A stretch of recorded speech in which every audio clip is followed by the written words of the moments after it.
My name is Brandon Hathaway, and I'm the preacher here at the Westside Church of Christ in Owensboro, Kentucky. And I want to thank you for joining me today as we open up the Bible and study the Word of God.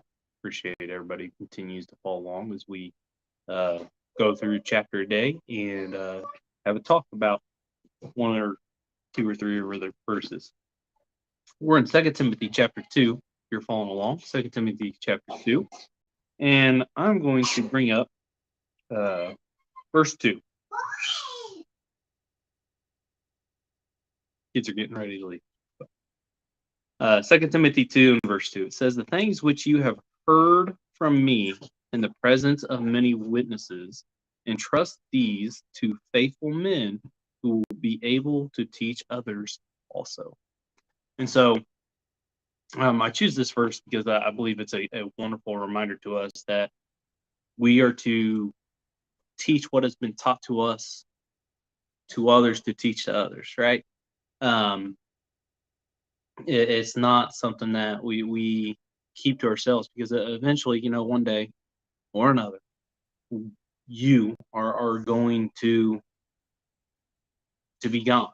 Whether it's old age that you die of, or you move to somewhere else, or whatever reason. Paul understands he's not always going to be the one that is able to teach others. He's not.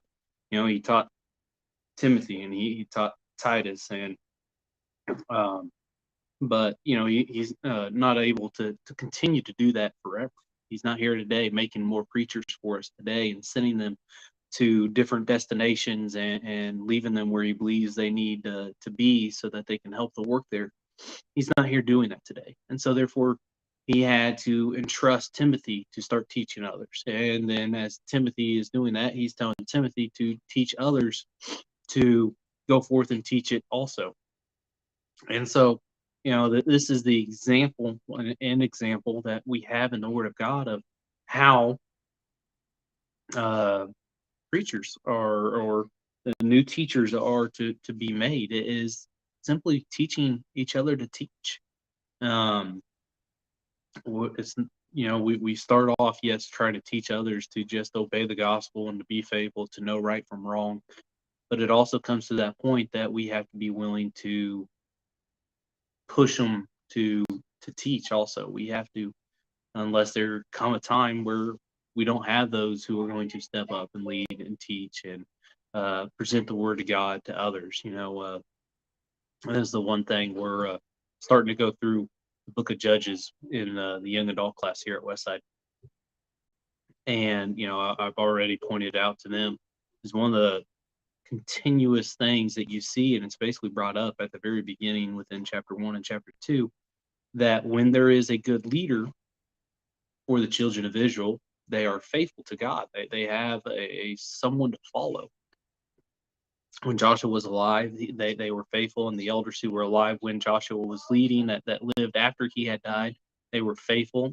And when there was judges, when God raised up the judges, they were good for that time frame. But when those judges die, then they turn back to their own ways. A generation rises that does not know God, and they do not remain faithful in their work to God. And so we have to be willing to teach others to teach. As we went through in First Timothy, and it had the qualification of elders. We need to encourage young men to look at those qualifications, look at the work of an elder, and gain that desire, and look at, again, teach it to the women that they'd want to be wives of elders. So anyways, I want to thank you for joining me today. I hope you have a blessed and wonderful day, and if the Lord is willing, I'll talk to you later.